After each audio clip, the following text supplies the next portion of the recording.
Okay, 5:40. We'll start the meeting. Could people close the door? Well, meeting is still open, but so welcome to Sunset 4. As usual, we're bound to the note well. Everything you say are bound to this. We're going to pass on the blue sheets, if you don't mind. We have a volunteer for scribing. Thanks, Fred. And mailing this and Jabber. It would be good to have people scribing on the Jabber and relay whoever is on remote. We also have Meet Echo remote, so we'll try to manage this. Only one item today, should be short and easy. IPv4 declared historic, so maybe we'll be we'll be ready for dinner sooner, right? So, Oli, any change or suggestion for the agenda, Bashan? One. Okay. Anyone want to suggest we not do this? My name is Lee Howard. Not wearing a badge or any dots right now. I'm practicing non-attachment today. This is going to be an interesting conversation. I want to have both a discussion and a meta discussion about declaring IPv4 historic. So I just have 10 slides. So I'd really like to get through all the slides to make sure we're having the same conversation about the same document together. And then, of course, the floor will be open. We've got a pretty good amount of time for discussing one document. Go ahead. So let's start with the definition of historic. Now, RFC 2026 defines historic for us. It says that a specification that has been superseded by a more recent specification is historic, or is for any other reason considered to be obsolete. It goes on to say that standards track specifications must not depend on any standards track spec of a lower status, meaning that anything that has a normative reference, any standard that depends on something that's a lower, it can't depend on something that's a lower status than that. Go ahead. So this would obsolete RFC 791. And then, what did you say, Fred? Would you like to take that? Actually, you know what? If you let me get through the slides, I think I will address that. Yes. And then we can have the conversation. Thank you. So that does beg the question, is IPv4 historic? Well, so IPv4 has been superseded by a more recent specification, IPv6. It even says in RFC 2460, IPv version 6 is a new version of the Internet Protocol, designed as the successor to IP version 4. So that's my argument for why this is the successor protocol that supersedes it. Therefore, RFC 791 is historic.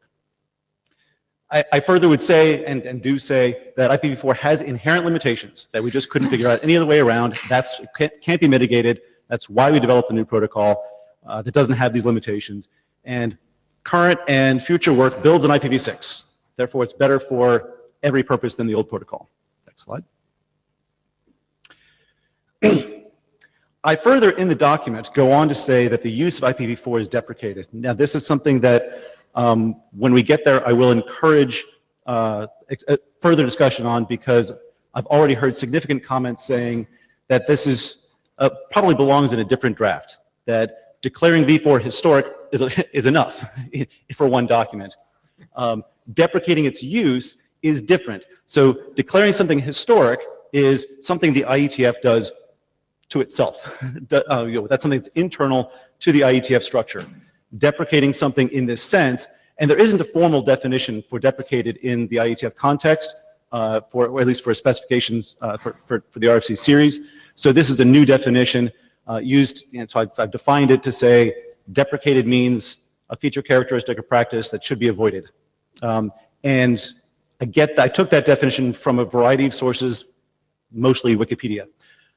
Now that, even in the definition that I've used, that doesn't mean that the practice is harmful necessarily. That could be one reason to deprecate, but that does not, we don't say that it's harmful. It just says that in this case, there will be no further development in IPv4, and therefore Those using the old version are encouraged and advised to transition to the newer version. Next slide.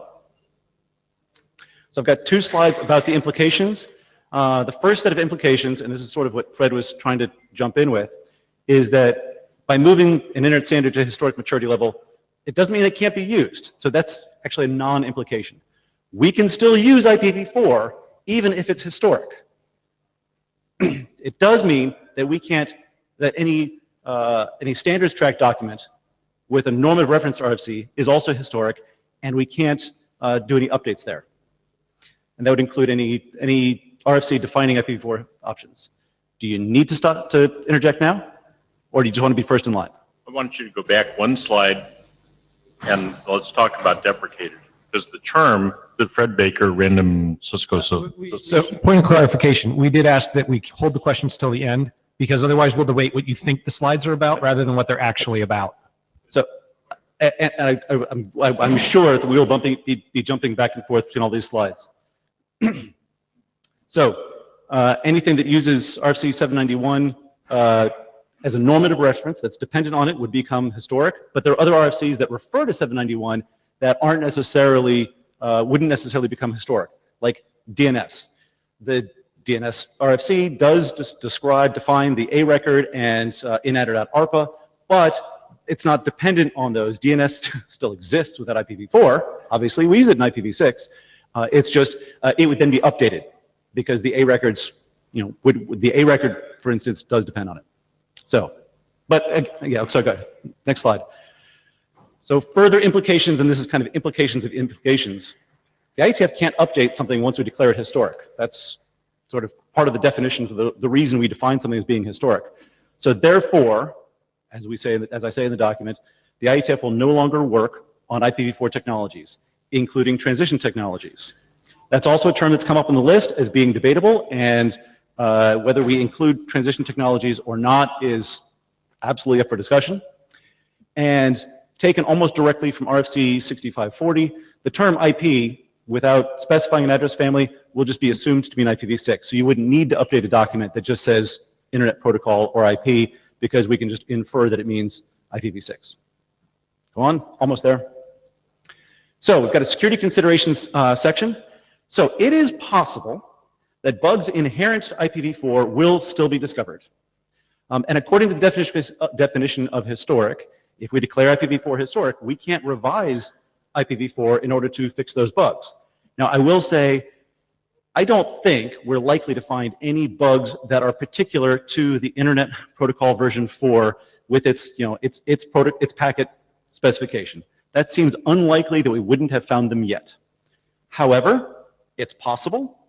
And so we need to be aware that if we say, that if we declare it historic, that we will not be making any updates to it, and therefore the security consideration is, for security reasons, the use of IPv6 exclusively is recommended, just in case we do find a security bug in IPv4. Almost last. There's an IANA consideration segment, section also, and basically what I say in the IANA consideration section is IANA can keep doing what it's doing.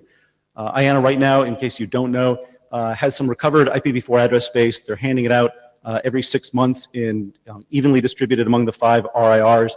I believe their next chunk will be a /18 in September to each RIR, and there will be no block larger than a /22. So that doesn't sound, and then the chunk in next, a year from now, next March, will be even smaller, probably something like a /20 to each RIR. This is not address space that's going to last very long, so I actually don't think that this is this is not an important consideration for this document. I'd like to also add, subject to discussion, that IANA should not yet, we do not yet direct IANA to update the IP version numbers registry. Don't remove 4 from the list of IP versions. The IPv4 address space registry, all of the address space that IANA allocated directly many years ago and has allocated to the RIRs, that registry should still be maintained. And inatter.arpa delegations, I do not suggest that those be removed. I think that's probably premature at this point. Willing to discuss. Next slide. One is because several people have come to me with suggestions for things that we need to do in order to get IPv4 out of the way. And so I wanted to make a list here of the things that IETF can do and can't do. So there are a couple here that have check marks that are things we've already done. We've already recommended a transition schedule, although when I say we, that may have been an independent series document. I don't remember off the top of my head. We've published many deployment guides saying, here's how you transition to IPv6 in a variety of scenarios and technologies. We can stop working on IPv4 and transition technologies. That's what this document would do. We can separate that into separate documents if we want to exclude transition technologies. We can recommend against IPv4. That would be deprecating IPv4. That's what the current version says. We, IETF, could also tell the IAOC to do some things, like require IPv6 or only do IPv6. Those are things we could do that aren't in this document. Seems like those are completely separate conversations to have. We could, and this may be we IAB more than IETF, could send notes to SDO liaisons saying, you should deprecate IPv4, or at least make sure that all of your work that involves IP uses IPv6. We could say that IPv4 is at functional parity with IPv6. We could say that. It might be debated, but we could say it. We could, something I said in the last slide, tell IANA to remove the IPv4 assignment table records. We could tell IANA to remove the inatter.arpa. I don't think we should yet, but those are things that IETF can do. Some things that we can't do, the IETF can't stop routing IPv4. That is not in our power. Routers are run by people who run routers, and that's not us. We can't tell ICANN to require IPv6 and TLDs. I don't think that we have that authority. I think that ICANN might have that authority, I don't know, but I don't think that we have the authority to tell them that. We can't, I don't think, impose a flag day for operators to switch. That's not something, because operators, I don't think, will feel bound to honor that flag day. We can't force retail products to support IPv6, and we can't force CPE vendors to implement IPv6 well. I wish we could. We also can't prevent people from using IPv4. There's, we can't prevent it, and if you want to use IPv4 in your network, it's your network. You can use any protocol you want to in your network, it's your network. The only thing that we have to make sure is that we are ensuring interoperability. Next slide. So, this is my last slide. So, frequently at this point in a conversation, in a presentation, the presenter or the chairs will ask for a show of hands, who's read the document? I'm not going to do that because now everybody in the room has read the document because I've just presented the full text. And the reason I did this, I wanted to make sure that everybody actually knew what this document does and does not do. I think that's, otherwise we're going to have an argument against strawmans. So my biggest questions are, does IPv4 meet the definition of historic? If it doesn't, I'd really like to hear when it would. What are the criteria under which we would declare it historic? I'm interested to know, and we probably do need to figure out what RFCs would be made obsolete or historic by doing this, and if there are any other implications. And of course, always in this working group, it's what other gaps does Sunset 4 need to work on? I do include, finally, in the italics, a specification that has been superseded by a more recent specification. That's the nut of what the definition of historic says. Fred, now you can go to the microphone. Thank you. Back to you. Would you like to moderate? Fred Baker, Cisco Systems.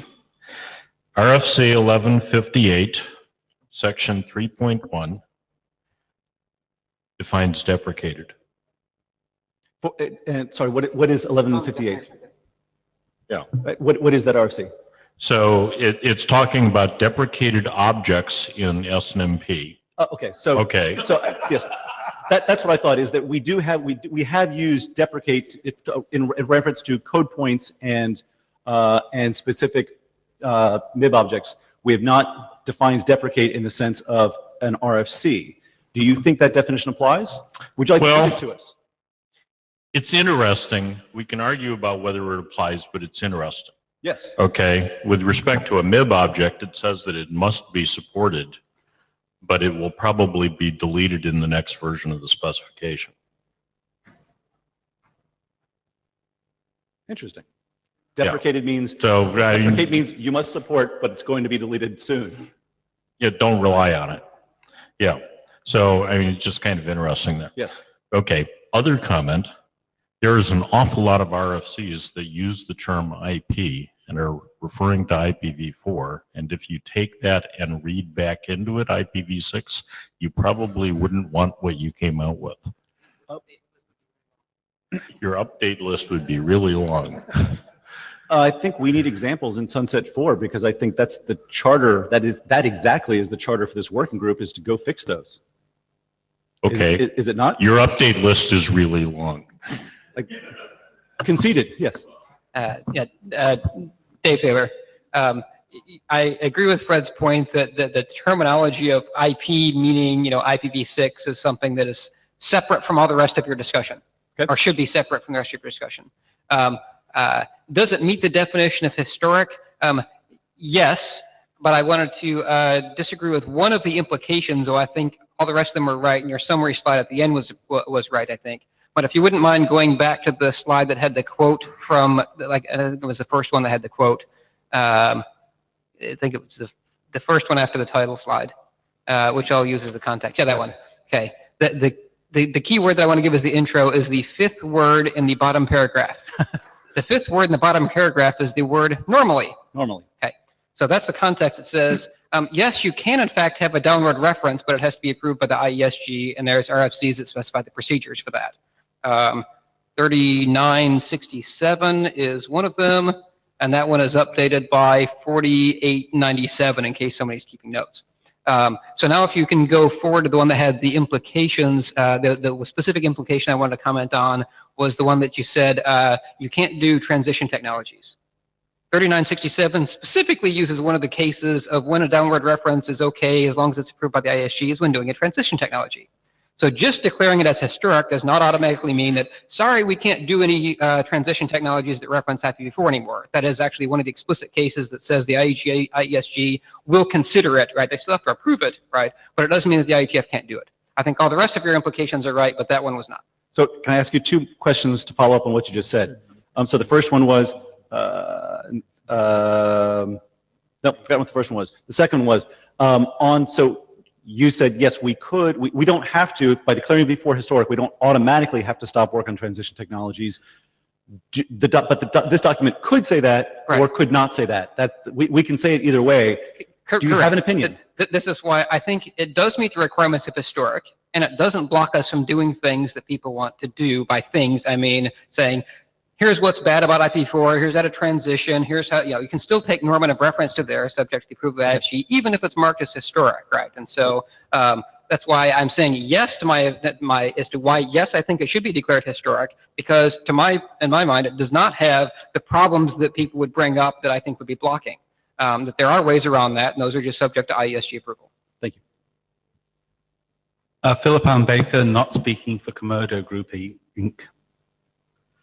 Couple of points. First of all, do not do anything that invites ridicule. If this passed, it would invite ridicule outside the IETF. You cannot get rid of IPv4 simply by declaring that you don't like it. And that is how that will be seen. But whether or not you think that IPv6 deployment has succeeded, for most people who are using the net today, it isn't there. Net 10 has an it has an infinite address space. Net 10 has not been exhausted. 10.x.x.x will never be exhausted because anybody can have their own. No. Yeah. Look, have another. Have another. Yes, you might think that you can say IPv4 can be shut down, but the most people who use the internet will say no. Point number 2, do not do anything that declares IPv4 right for the taking for somebody else to set up their own SDO to manage IPv4. I would be very happy to take, generous donations of 10K apiece from companies who want to continue IPv4 activities. And point 3, if somebody comes to me and says, I've got this great protocol, but it only works on IPv6. My response to them is, well, I have absolutely zero interest in your protocol. I am not going to implement your protocol. If you cannot work on the internet as it is today, then you're not serious, and I don't want to have to bother with you. So if you are going to say that the IETF from now on can only deal with non-serious applications, I think that is a very, very bad decision. I want to, your first comment, because I think the rest sort of hang from there, is not just, well, do nothing that invites ridicule, then I would never get anything done.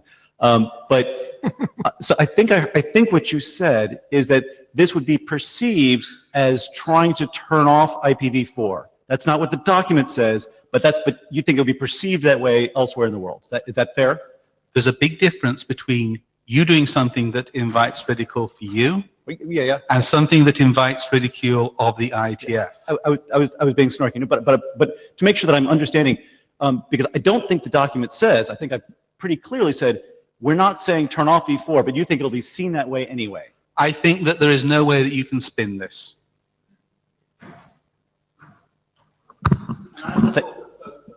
Thank you. Rüdiger Volk.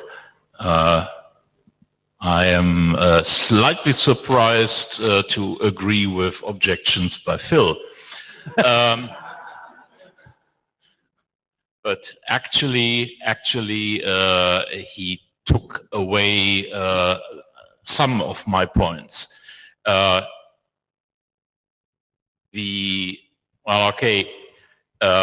There is something, there are words that are common to our languages. There is the concept of throwing out the baby, the bath, whatever, the baby and the bath water. Yes.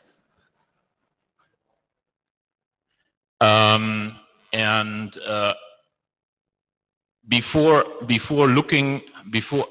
repeating Phil's points, just let me say, well, okay, you have raised the questions whether necessary conditions that allow to do it are true.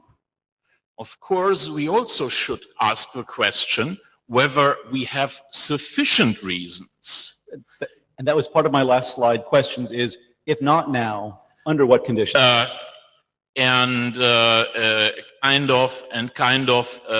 For the sufficient reasons, I'm essentially seeing things like points like Phil raised as being counter arguments.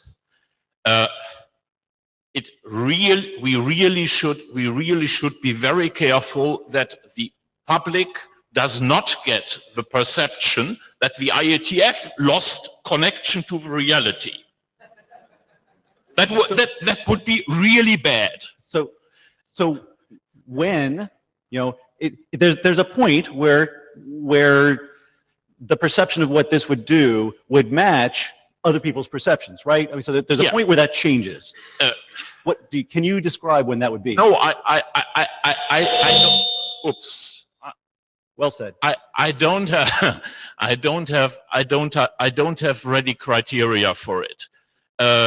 What I'm seeing is, and I agree totally to the intention of very clearly giving signals that we are moving, and that departments that say, well, okay, are you assuming when you ask someone who's presenting a new product whether and the slides show IPv4 addresses for the management access? And when I see such a thing, I'm asking, well, okay, is that indicating that you are not fully supporting the V6? And well, okay, maybe the guy from the next department asks me, well, are you serious about V6 for this application?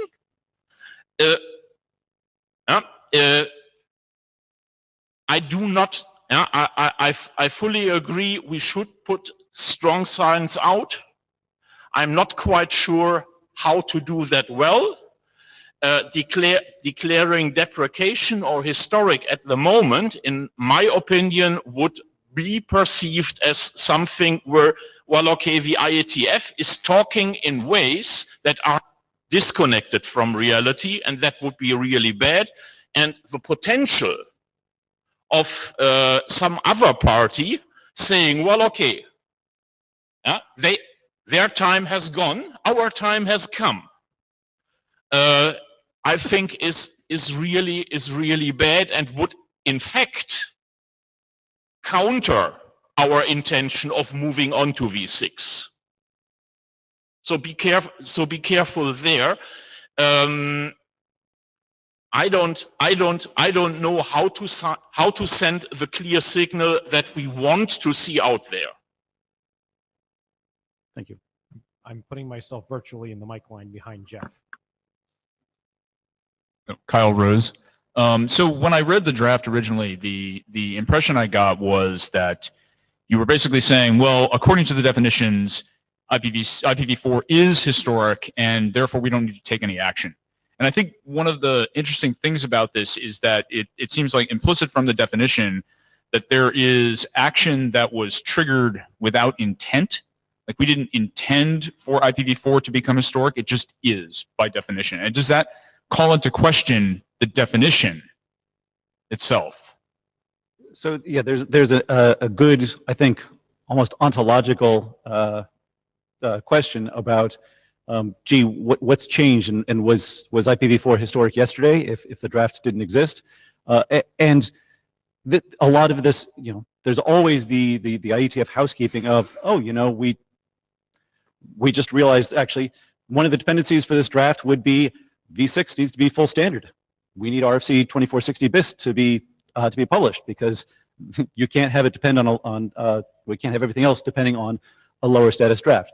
So to me, that was yes, that's a fair, reasonable question to which I don't have a good answer, except that you wouldn't automatically, whenever publishing a new version, automatically say, therefore the previous version is historic. I think generally we wait some time to make sure that the new version is in fact production ready, that it is ready to be promoted to full standard, and so on. We need the live experience before we can say, okay, we're done with the previous version. Right. So I would just interpret the definitions to have an implied intent involved in applying the definition to an existing standard. And so I don't believe that IPv4 is historic because we haven't said it is yet. That's what this is supposed to do. Right. And so I would actually reword the draft to not state that IPv4 is historic. Reword it to say that we declare it to be. IPv4 is declared to be historic. Right. I mean, and I'm not saying that we should support that or not, right? I'm just saying that I don't like the way it's written at the moment. You may certainly say whether you support that or not. I'll pass. Jeff Houston, you're way too premature. And I think part of it is the pragmatic view of a standards body is not to believe its own bullshit. The pragmatic view of a standards body is to create specifications that not only allow interoperation, two different folk make the same widget, the widgets interconnect and work properly, but a third party that relies on a generic widget understands what it can rely on. Mm-hmm. That's the job of standards. It's not the job to have opinions, it's to facilitate different players to produce into a market. Fine. In our own history, we can see our own failure of standards. The most abysmal failure that comes to my mind is the crap that was surrounded the attitude of NATs. We will not standardize NAT, said the IETF, or various folk in it. So instead, NATs got produced relying on the creativity of obsessive compulsives whom you should never allow to be creative, because those guys are really nuts at being creative. Not only did different vendors produce different NATs that behave differently, but different models from the same vendor produce different behaviors, and even the same model number produced different behaviors because you got what you wanted. The complete lack of a specification, so folk just did it. So if you walk away, you're not solving a problem, you're making it infinitely worse. When can we turn off V4? When everyone's running V6. Everyone? Everyone, because every host in the world. Because The real issue is, at some point, if I want to run 6 only, I've got to see the rest of the world, and I can't turn it off until I'm into that state. Fine. I don't know when that's going to happen. What I do know is that we've crammed around 10 billion devices into the V4 network, and it's going to get bigger before it gets any smaller. To get this to happen, we're fundamentally changing the semantics and behavior of V4. A V4 address is not a permanent endpoint identification token anymore. We're over that. We're now looking at addresses as temporal conversations that support conversations. And if I understand quick correctly, I'm even over that. All I want out of a V4 address is to remain permanent for one RTT. We're pushing the boundaries because we have to. Now, if we walk away from this, either Philip Hallam-Baker's right and someone else walks in, that's a good world. A bad world is we get creative again individually. And my creative solution will be different to yours. Now, it will be a competition about who's obsessively compulsive the worst way. But if we walk away from this, we're going to kill this. Because we are probably going to have to cram 15 billion or even 20 billion devices into this dual stack world before we can walk out of it. And necessarily, I suspect, as we change the semantics of an IPv4 address, we might need to think about specifications that others can rely on and we can interoperate with that will help us do the impossible and cram that many in. But oh no, it's historic, we can't change it, is either hubris or insanity. I'm not sure which, but I'll take a book on it, we'll have bets. Thank you. So thank you for your last few sentences did help me crystallize a case where we might want to change the semantics because of the different kinds of address sharing or transitivity that we're talking about. So that was because I was wondering, what would we be changing in IPv4? So you did give me an example, and thank you, because now I think I have a stronger idea of what you're talking for. Of course, I have long disagreed with you about the inevitability of NATs, and I think there are others who would also say, gee, maybe end-to-end addressing is better than that. But that's a fair argument for us to have. You know, these days I have web assets on Cloudflare. I'm sitting behind a NAT. And interestingly, there's no permanence every time I go to my website. It changes addresses, and I seem to change address, and it doesn't seem to matter. What have we done to addresses? And my point is, at some point, I rely on standards for vendors and everyone else to do this in a way that Cisco can make product, Juniper can make product, Google can do product, and it works. If we walk out of this at this point and go, nope, nothing's changing, when it is indeed changing, we would not have done anyone a service as a standards body should do. So attitude, what I want, what we need, are different things sometimes. So with apologies, the people are still standing in line. There's one other thing that I wanted to respond to on that, which was, I don't think we have to wait until every device, every host with an IP stack speaks IPv6 before IPv4 can be turned off, is what you said, which is not quite related to this document, right? This is historic, and that is sunset. Lee, if we're arguing about whether it's 2050 or 2048, I don't care either. It's just not today. Well, no, because the only thing I care about is the devices that I talk to. I don't care about things that I don't talk to. And if it's through translation, which is sort of, does feed to your point about NATs, then, hey, I can turn off v4 on my host because I can get to a v6 translator in front of yours. Only if it works by standards. So, just a couple quick points. This is Wes George, and I'm speaking not as a chair. I'm speaking as an individual. I think one of the things that we haven't really noted here is that the majority of the IETF protocols are not concerned with whether it's IPv4 or IPv6. If it's properly written, the protocol will work over both. There are only a certain subset of IETF protocols that actually care. And some of them shouldn't but do.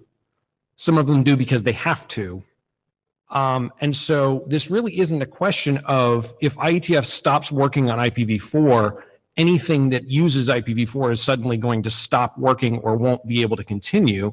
but more looking at the subset of documents and standards that need to know something about which IP version they're using in order to do what they do, and the question of how long we need to maintain 100% backward compatibility.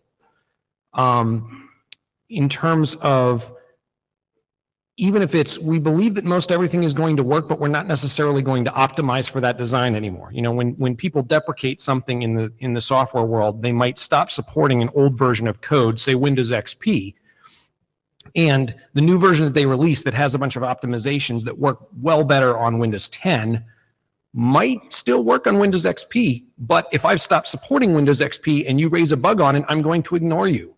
So yeah, we may not be there yet. I mean, it's certainly a valid point to say no, that there needs to be a much more broad deployment of IPv6 before we get to that point.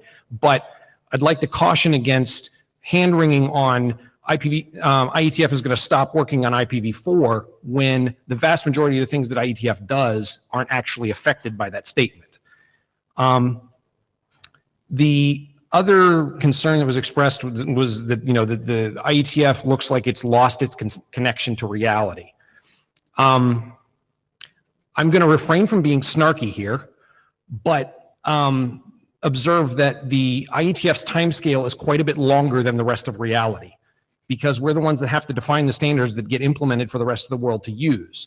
Thus, we're going to be premature in the eyes of the world when we make forward-looking statements like this. I don't think that's necessarily a problem, and it may still be premature, but it is still going to be out ahead of when the world catches up and says, yes, this is the right idea. So I'm not certain that this is necessarily us inviting ridicule as much as it is us doing our job and looking at things out into the future several years, because that's the time scale we operate on. Barbara Stark, AT&T. I guess what I'm struggling with is trying to understand, what do you really expect this to achieve? That is, you know, I mean, we know when, you know, you deprecate MIBs or HTML tags or things like that, you expect in a period of, you know, 3-5 years or something that people don't have to code to that anymore. And, you know, by the way, the web pages have to grow up and use CSS instead of font tags and things like that. With this, what are you hoping to achieve? So the primary thing that changes by changing to historic is we can't update RFC 791, which we've only ever done 3 times anyway. So, I mean, big deal. Right. So but there's also then the dependency chain, which is work to be done, is to go figure out what that chain is, to say the following documents are historic and the following and other documents are updated. So I don't know, for instance. That still doesn't tell me what tangible, outwardly visible, real impact. We can stop wasting time on IPv4 specific technologies. How much time are we wasting on it now? We had excellent chairs who said, gee, maybe we're not going to talk about 6 drafts that were proposed for discussion at this working group on a new transition technology. I don't know if you guys would characterize that as being a relevant case here. Now, I think Jeff's example is actually a really good one. It's very interesting to say, would we want to make changes to the v4 addressing schema in the future in order to extend the life of v4 and make it work better through NATs or other address sharing ideas? Or would we say, yeah, that's not time we want to spend. We should say we've got a solution for that. It's called IPv6.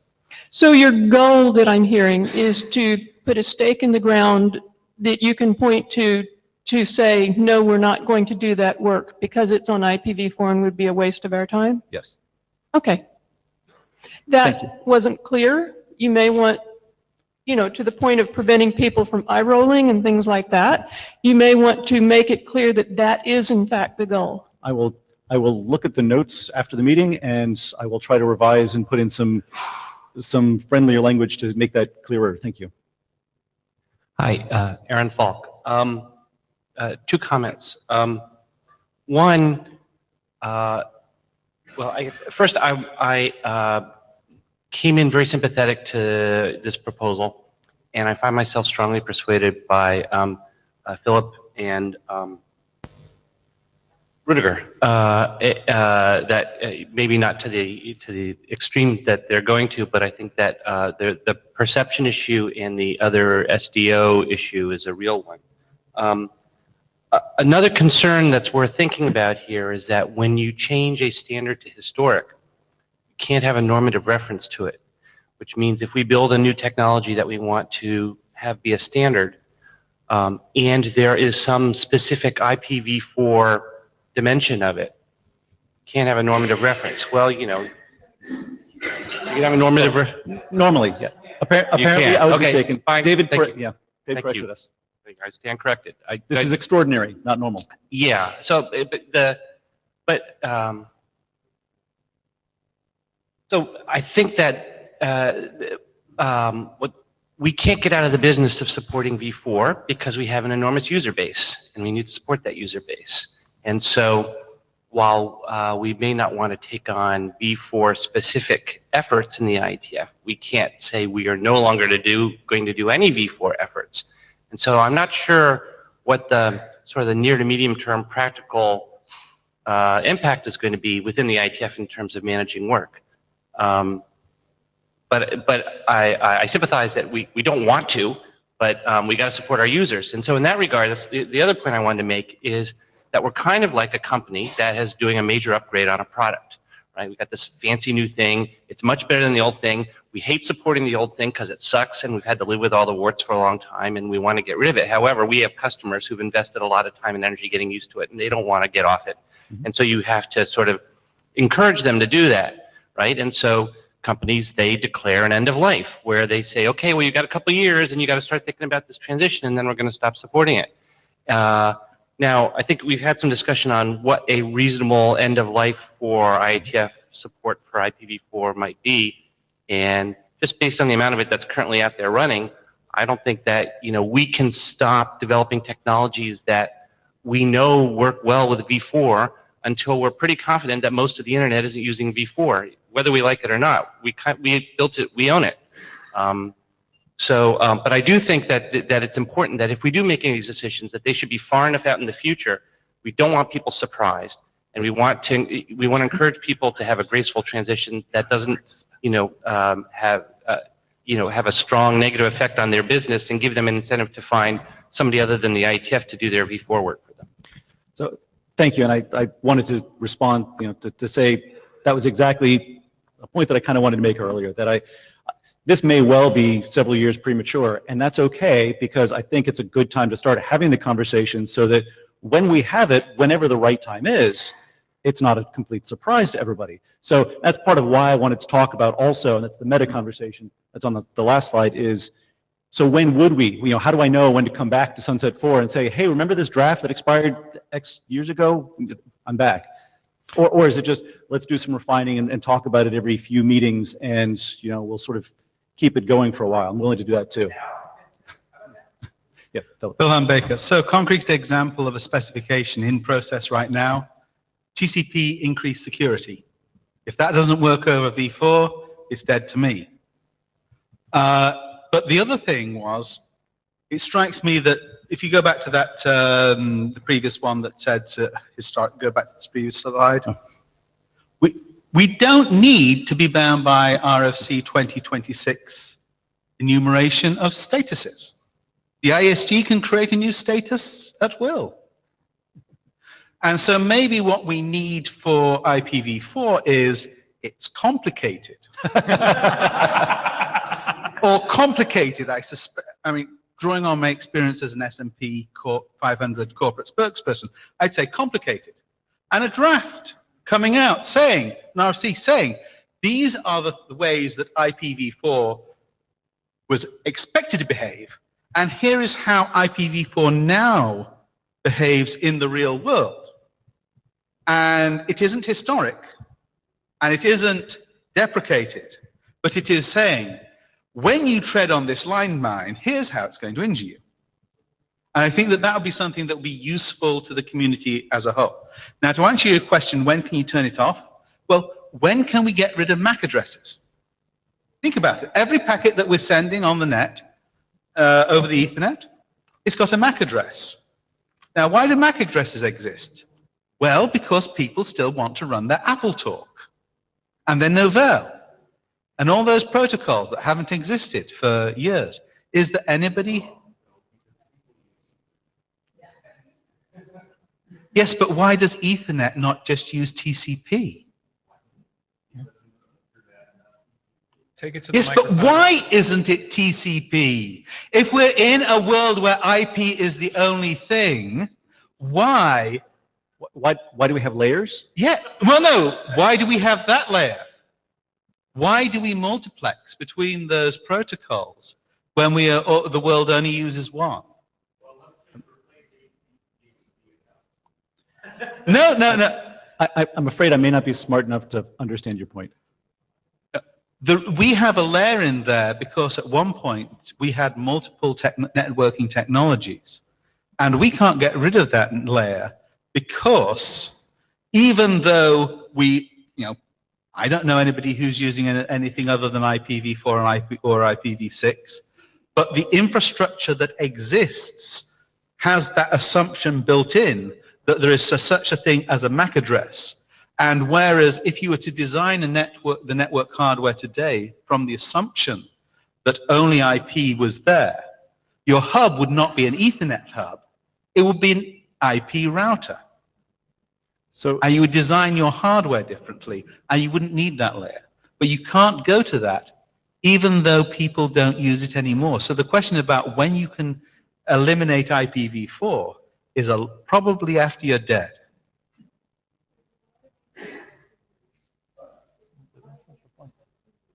Barbara notes from the floor that there are a lot of ether types in use. Nalini? Nalini Elkins. I want to kind of follow on to what Barbara said. I thought that maybe you wanted to start a slightly different discussion that I think is actually quite interesting. It's one thing to talk about what the IETF should do and where it should spend its time in terms of what drafts to work on and so forth. It's quite another to suggest or start the discussion in the wider community about what they should do and where they should go. What I was thinking that maybe you were saying, and tell me what you were actually thinking, is that you were wanting to encourage people to adopt IPv6 in the wider world. Am I somewhere? Let me say that I absolutely do want people to adopt IPv6 in the broader world. I don't think this document says that.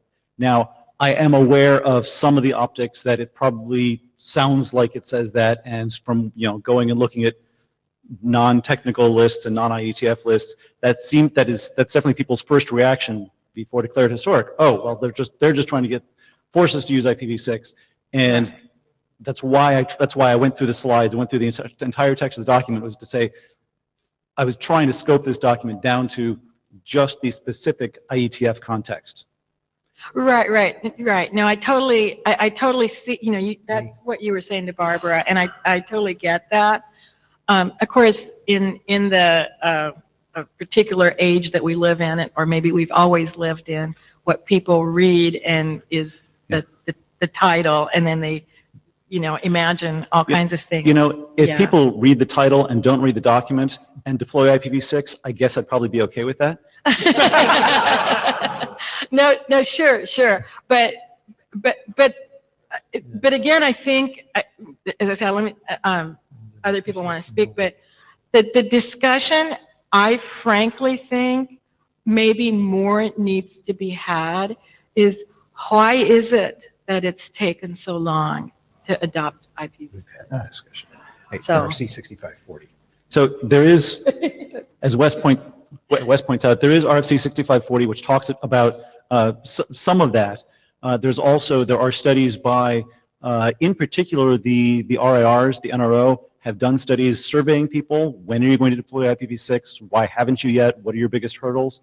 And then I go and point at the common statistics by Google and Eric Vinke showing the growth over time, which I find encouraging. So to say people aren't deploying IPv6 isn't quite accurate, I think. It's people haven't yet, but a lot of people are. And so, it's, how long till they do? No, sure. No, I'll get off. A lot of people are now, which is, of course, wonderful. Right. Fair. Eric Nygren.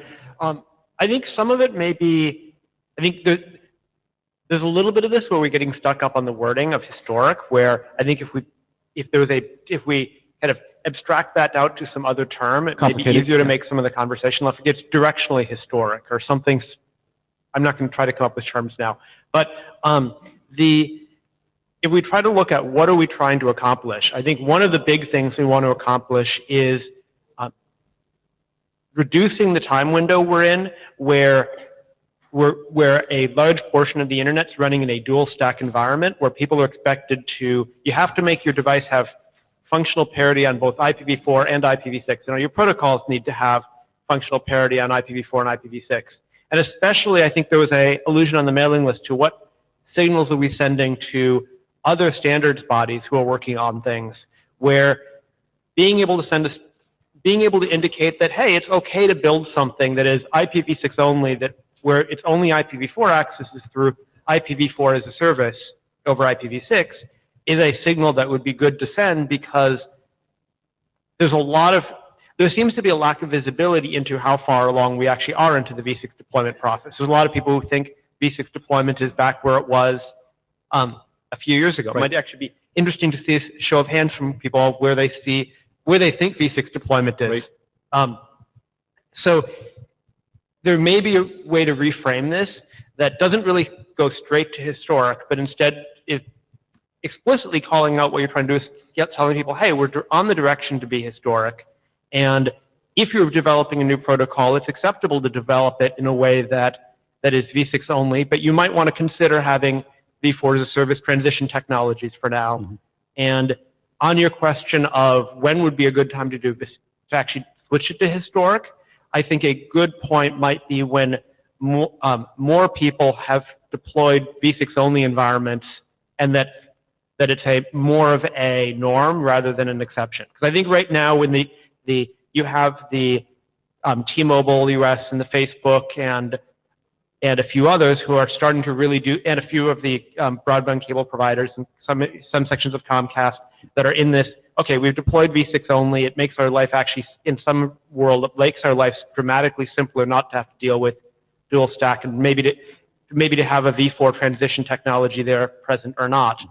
And that hopefully that'll become increasingly common because it reduces complexity. And once that starts becoming something that's not just a few trailblazers experimenting with it and having to iron out the bugs, but a normal way of deploying things, that seems like a good point to say, okay, here's this way that a bunch of people, it's not just some big companies with lots of smart people to work on it, have done it. You can do it too. You don't really need v4 anymore. That then at that point, the historic label becomes one that probably has less controversy around it because you can point to a lot more examples. So just to be clear, you said when more people have deployed IPv6 only, you meant more than have now, not necessarily more than have deployed v4. Correct. Okay. Like a point where it's like, I think there is a bit of this, I don't even think you need to get to 50% who've deployed v6 only. I think at some point but you did enough representation that we will know in heterogeneous environments that v6 only is a viable alternative. And in this case, I think what you say is when we say v6 only, we mean including translation potentially. May or may not include the translation. I think there's some, and I think encouraging people in that hey, you probably, if you're hooking end users up to the internet, probably need the translation. But if you're deploying things in your own server environment cluster or your own private scenario, you may actually not need the translation, because there are a number of places that are starting to run successfully without that translation now. Okay, so proposed drafts that I've heard from you, it's v4 going to be declared historic, and from Philip, v4 considered complicated, right? Okay. So there's also been a couple of points made in Jabber that, well, it's not specific, like reading people. I do see that there's two things that have come up a couple times now. One is a question about whether it's worth having a statement from the IASG sort of adding a barrier to, we're not really interested in approving new IPv4 only work unless it's really justified. That question has come up before, but that's one of the things that we should maybe think about. And the other thing is some support for the idea that it's probably still valid to have liaison statements happening that say something about IPv6 to our partner SDOs, saying you really need to take this seriously now, as kind of separate things that are offshoots from whatever we choose to do within the IETF. I will see if I can find somebody in the IAB who would like to suggest that.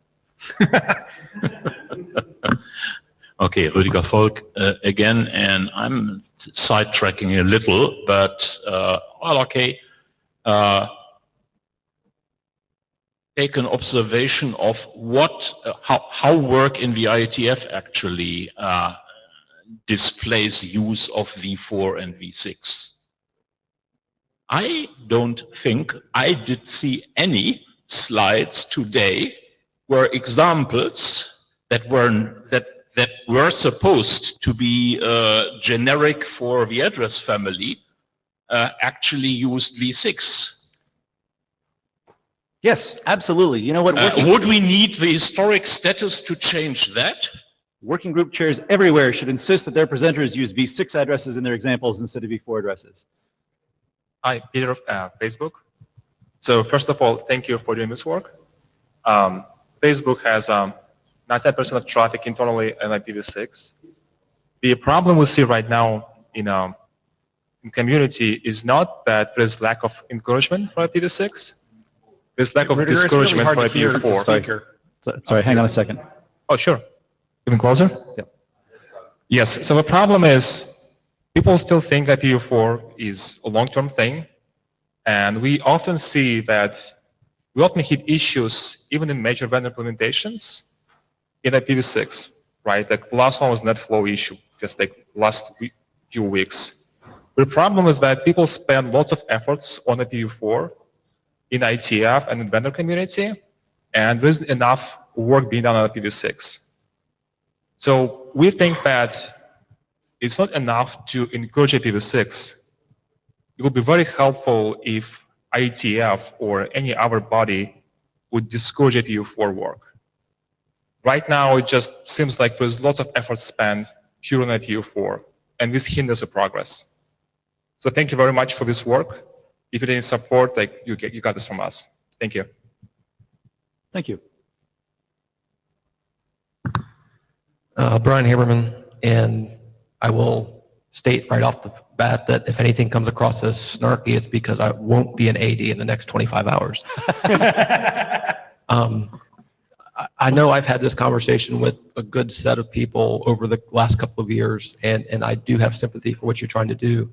The comment in the Jabber room about an IASG statement would be an interesting one.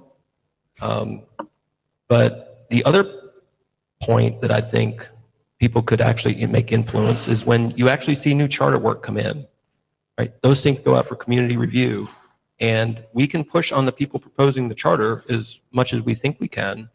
But if we don't get backup from the community saying, no, don't do that, there's not a whole lot for us to do. So it is a community-driven endeavor here, so there are ways to make this happen. If you want a data point for when I think you might be able to do it, I will point to the status change document that's in IETF last call right now for IP versions 5, 8, and 9, which we're really only reasonably put out because we haven't seen those things anywhere in 20 plus years.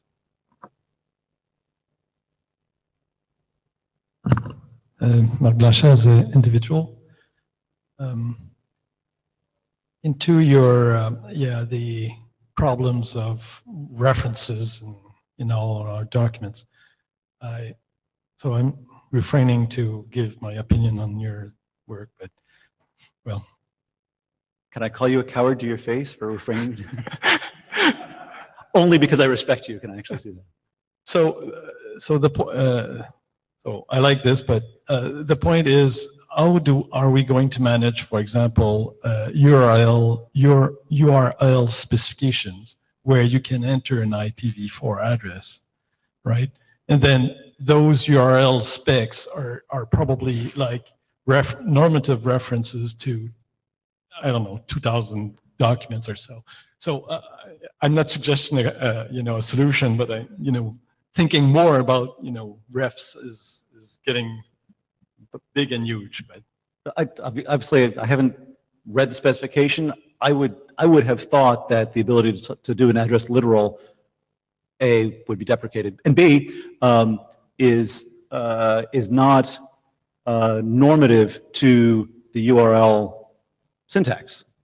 That it's an option, but by doing it by saying we're not going to provide any more support for that, I don't think we've deprecated the entire specification.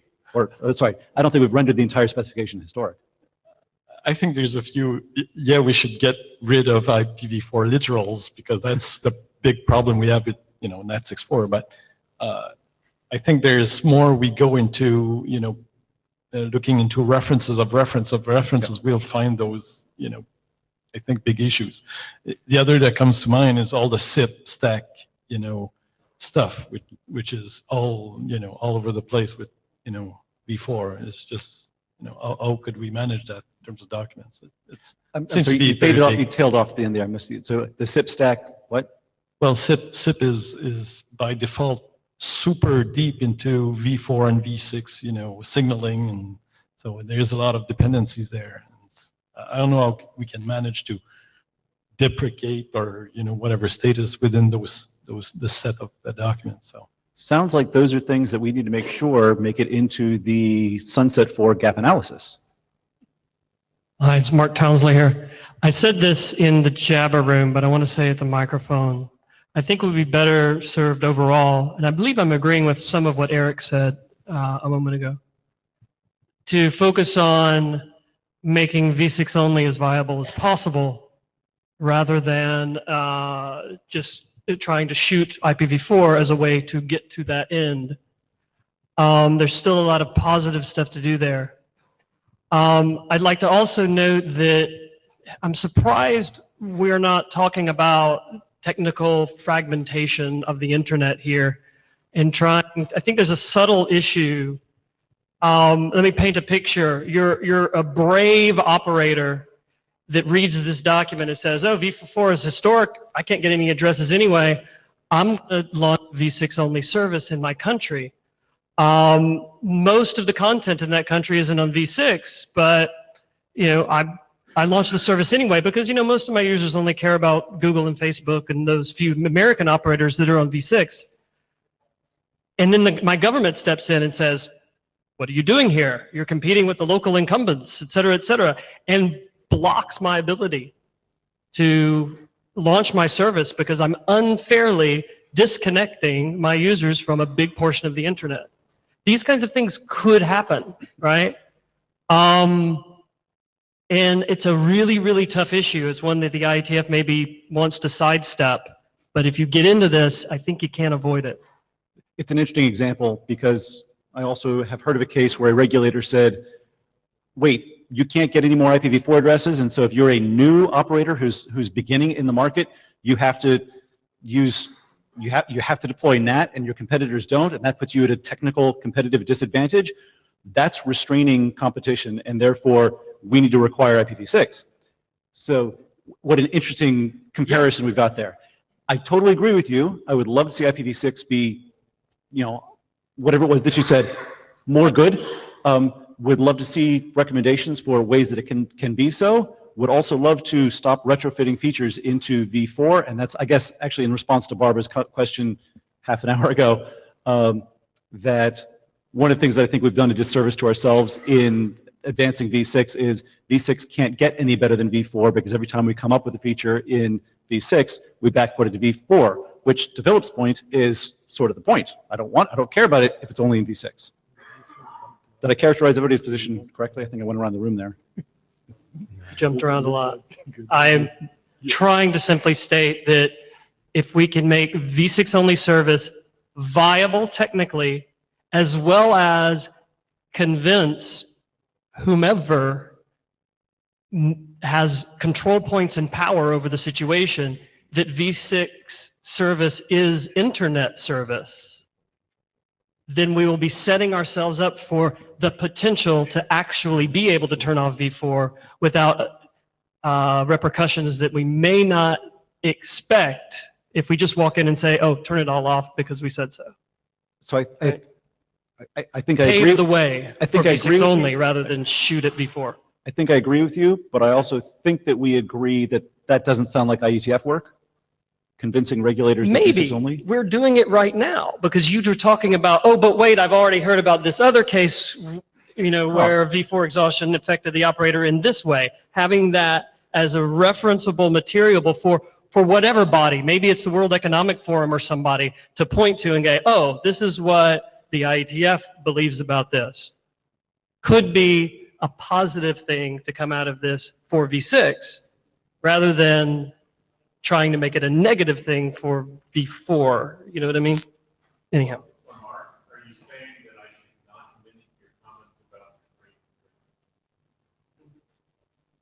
Fred had a question from the floor and Mark's about And to respond. That's why it's complicated. Maybe I just screwed myself. So Fred's question was, do I not minute that about restraint of trade? Will Ivancic with NASA. I admire your attempt to accelerate evolution, but most likely you just have to let evolution take its course. Consider your telephone number and what it meant at one time and what it means today. Barbara Stark. So after having heard all of this discussion, I have to say, I think I agree with what you're trying to do. But I do think that based on what I've heard, I think it does need to be clear that the goal really is internal to IETF in sending a signal about what type of work, it's going to be a high bar if you want to do new IPv4 stuff. And we're not trying to shoot IPv4. To Mark's phrase, we're not trying to, send signals to the outside of that are going to cause eye rolling and things like that. The other point I wanted to bring up, as someone who's always been very pragmatic about standards, which I know a lot of people really hate, is if you really want something done where there's a will, there's a way. Even if IETF says, no, we're not going to do new standards track stuff, okay, how about if we do an informational? Okay, how about if I go to some other place?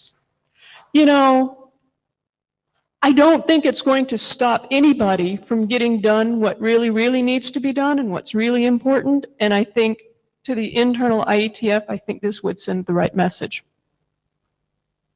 Thank you.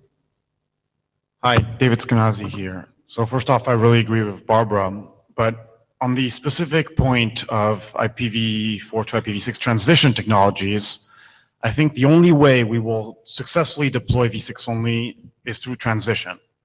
The first step will probably be mobile carriers going V6 only with translators. We've already seen it on some of them. Those transition technologies aren't perfect. We're working on some of them. We're finding issues. If you say we can't fix them until they've become useless, that's not helpful. They're still very useful until all the content switches. Yeah, thank you. I agree. I having written the documents and then having the tool close, I was going to take that language based on comments. I'm wondering if it would be fair to say we're not interested in new transition technologies, or if it's too soon to say even that. I mean, we can modifying existing transition technologies to optimize them based on a field experience is a little different than introducing new ones, but it may be. Well, just saying we don't want new ones just means that if someone has a good idea, they can't use it. My argument would be if it takes us a year or two to standardize it and then a year or two to get it deployed, then it may be too late anyway, but I could be wrong about that. And so, all right, well, I'll take the link, make it right. Okay. So, well, if there's another revision, which I'm sort of thinking there will be, but maybe not next week. Yes, got it. Michael Abramson. So I think, for instance, when Apple started to talk about IPv6 IPv6 only at mobile operators, that was a big symbolic value in that statement. That made a lot of people wake up. I would like to be able to make this kind of symbolic statement, put the stake in the ground, without the ridicule that we're talking about as well. But it's like, there are some operators that are now V6 only, is like, just want to get rid of IPv4, and there is, on the other side of the spectrum, there are people who are like, they barely even heard about IPv6. It's like, they think, some people still think it's not going to happen. So the question is, how can we make this symbolic statement whilst not really just putting a straitjacket on ourselves to say, yeah, we're never going to do anything like this again? Because I do want this to end up, like when the RFC was published about IPv6 support is mandatory, that flew by that RFC and nobody noticed. No newspaper articles that I'm aware of, anything. I would actually like this to end up in newspapers and so on, but I would like to see a positive spin on it instead of ridicule or something like that. But I still think that there is great value in a symbolic statement here to make the rest of the world aware that this is where we're going. And 10% of the global traffic is IPv6 and end up in the headlines. I think that would be a great thing. Thank you. Tom Herbert, Facebook.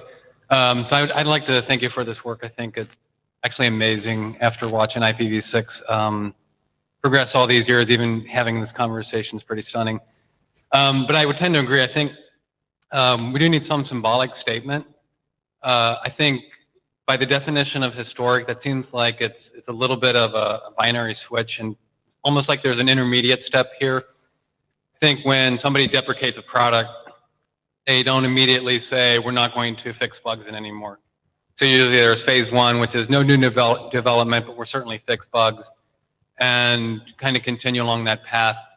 Also, it probably would be nice to have some well-defined metrics for what success is. So for instance, 50% deployment on the internet or something like that might be, at least on the deployment side, kind of indicative of when we can at least declare it historic. So thank you, and I would like to, who was it that suggested writing a draft that I described, or something which we called V4 will be historic? Can we start a conversation on the mailing list that says will be historic when, and start discussing those metrics? When I say we, would somebody, no, would you please, since you're standing at the mic, send some text to the mailing list so that we have something to respond to? Well, I mean, I think that would be great, but that's just the mailing list, right? And what I'm really looking for is a message to, say, our vendors. So we still have hardware vendors who think in terms of IPv4, even though at Facebook, we tell them it's all IPv6, it's all IPv6. And we still see this. And one of the comments earlier was, we can't control what's happening on user devices.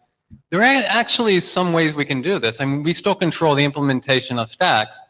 And if we have something from IETF that says we're on a path to deprecation, we can actually start to lead some of these products and like the host stacks towards giving more preference or more focus on IPv6. So to me, it's always going to be some sort of transitional thing. There's never, as you say, the flag day, but the path is the most important part. And I think that one of the important parts of this path is some statement saying, yes, IPv6 is now it. IPv4 is going away in some indefinite amount of time, but it's definitely on the less preferred list somehow. Thank you. David Simmons-Harris from Brockton. Just in response to your suggestion that we only look at existing transition technologies, not add new ones.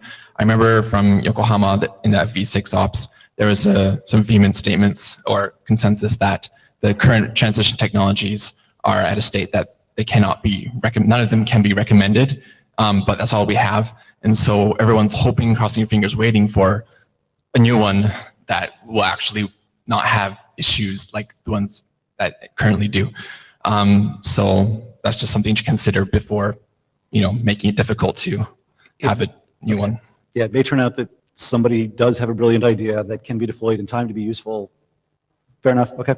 Right. And then one thing, just I agree with Barbara, hearing your presentation, I think the rationale was very clear for declaring V6 as historic, but the purpose wasn't. So I just want to back up that request to make the purpose very clear. This is what we're trying to do by declaring it V4 historic. Thank you. Thank you. Würdiger Volk. How about the IETF declaring end of engineering for this product?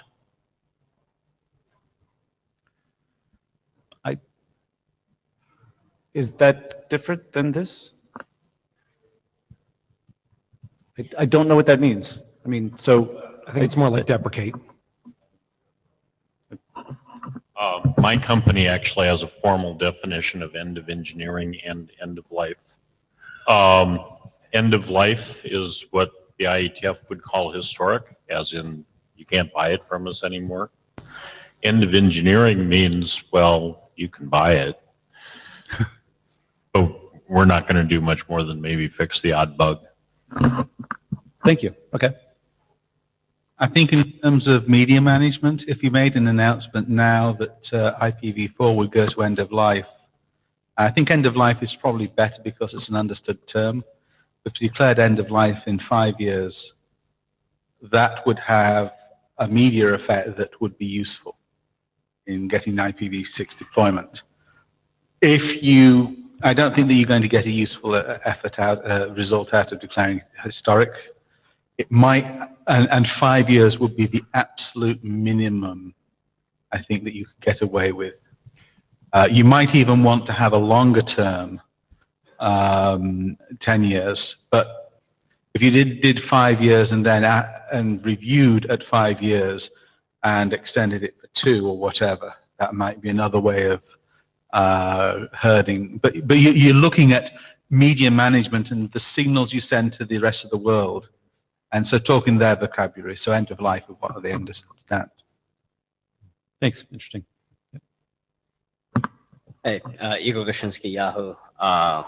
First of all, Lee, thank you for a great job that you did there. I can't believe I'm about to argue this point since I was one of the original people behind the World IPv6 Day and then the World IPv6 launch. But let's be real here.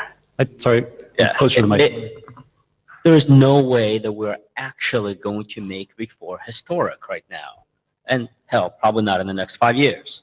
If tomorrow somebody comes up with a good way of optimizing ARP, we are going to do it.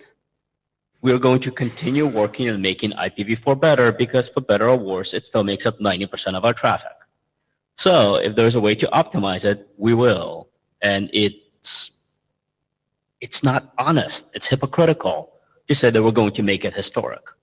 We could say we would like to end of life it in a decade, but honestly, we're not, probably a decade from now, we're still going to be optimizing just like we optimize anything else that is actually operational on the internet. So as much as I hate to say this because I want V4 to go away and V6 to take over, the realist in me says, if I find a way to make V4 work better, 4 years from now, and if it still makes up a good chunk of my traffic, I'm going to push for changes. And my suitcase full of cash of my employer will make that happen. So, thank you. You did say if V4 is still a good chunk of your traffic, and this sort of goes back to a question I want to ask Philip too. Rather than put something on the calendar, because situations change and it's the internet, time is weird, what's a significant portion? At what point do you stop caring, I guess, about V4? When it falls below 1%. When what? When it falls below 1%. 1%. Okay. Maybe 10%, you could argue, but the reality is V6. Single digits at least. Well, okay. V6 is barely above 10% right now of my traffic. So I cared about it before. I cared about it when it was 1%. So until it falls below 1%, hell, I cared about when V6 was going to be, when we were going to break 0.02% of the users because of various DNS issues, we cared about that too. It's going to depend on your employer whether you care about it. The reality is, we didn't care about Torito when it fell below what? 0.0001%? Sure, get it below 3 nines, nobody gives a damn. But until that happens.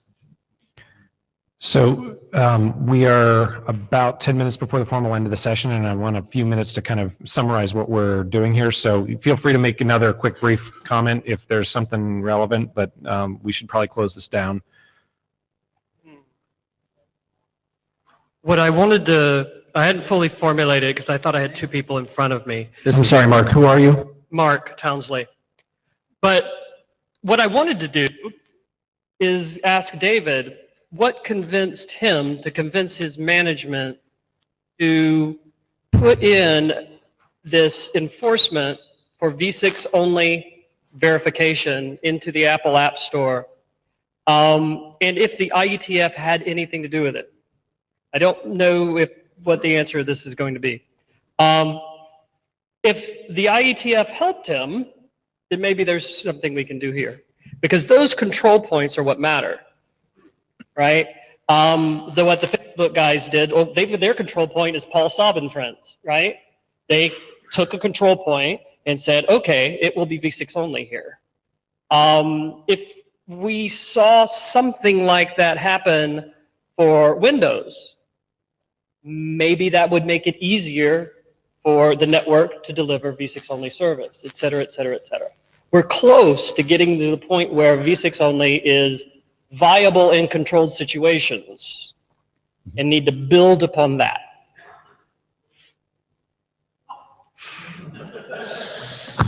David Skenazy, Apple. So first off, Mark, thanks for once again putting me on the spot. So unlike what you may believe, it wasn't my idea convincing all of Apple. No, it was, we have a pretty big networking team and there's Stuart in it. But in any case, I think what really led us to try to push for V6 wasn't just, it's the cool thing. It was data. It was people like Paul Saab showing like, hey, look, the performance is better. It was realizing, well, actually maintaining dual stack is hard and we keep getting bugs because of how hard it is. It's these kinds of like operational realizations that pushed us to do this. It wasn't dogma or like making it historic wouldn't help us make this kind of decision because we're like if people have been said like, oh, the IETF is going all ivory tower on us again. No offense. I think that answers your question. So just to kind of summarize where I think we are, you know, we had a really good discussion, and I appreciate a lot of the folks that brought additional perspective here. I would encourage a lot of the folks who have opinions on this to make sure that they are actually on the Sunset 4 mailing list. We tend to have meetings with Sunset 4 where we have great discussion because we get a lot of tourists, and then when it comes time to actually have discussion, meaningful discussion on the list, nothing happens again. And I think this is one of those things where this absolutely benefits from broad discussion. The whole reason behind this being a working group draft or even considering being a working group draft is that it needs that primary discussion before it becomes a discussion within the IETF at large. So there's clearly lots of feedback that Lee has that he can use to make revisions to his draft and look at other potential avenues for us to make noises in this space about what we think the right thing for the IETF to do and to communicate to other SDOs and things like that. But I also heard from a number of folks that we need to renew our focus on making sure that IPv6 only actually has feature parity or functional parity with IPv4, and that it actually works in terms of our systems and things like that. I think the limitation we have is, you know, IETF, the protocols may have functional parity, but the implementations may not. And so it's a question of what the right forum for discussion of identifying those kinds of problems are. Is it V6 Ops? Is it Sunset 4? I think there are probably still things that we can include in the Sunset 4 gap analysis. I heard things like SIP today where there's probably some gaps there that aren't really addressed in the documents. But we need contributors for those. You know, a lot of the work that is in Sunset 4's charter has kind of died on the vine due to lack of interest. We've had a few people who were willing to really contribute, and as they've moved on to other things, we haven't really been able to finish the work that we're chartered to do. And so if the large majority of the room believes that the way to focus on this in terms of making V4 eventually go away is to make sure that V6 actually is a first-class citizen and works properly by itself, then we've got to make sure that we have those things done. So I'd like to implore you to consider participating more actively in what's going on in Sunset 4. Hi, David Skenazy again. Just a quick comment regarding feature parity. I'd just like to ask for a quick show of hands. Who here has been this week on the IETF NAT64 Wi-Fi or the IETF v6 Wi-Fi? That's how you will know if you have feature parity or not. Because I've been doing that and 99% of my software works. So I would like to encourage everyone to try it. And if you realize that any of your corporate tools doesn't work, go after the people maintaining it. Okay. Any other comments for the good of the order?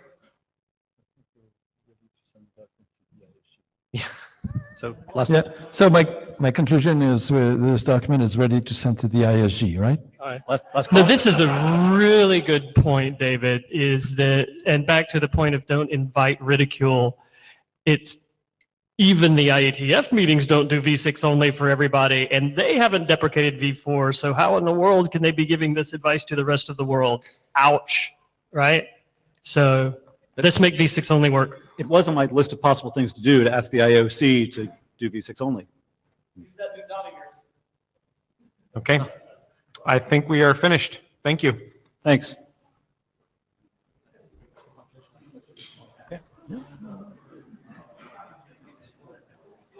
You didn't react for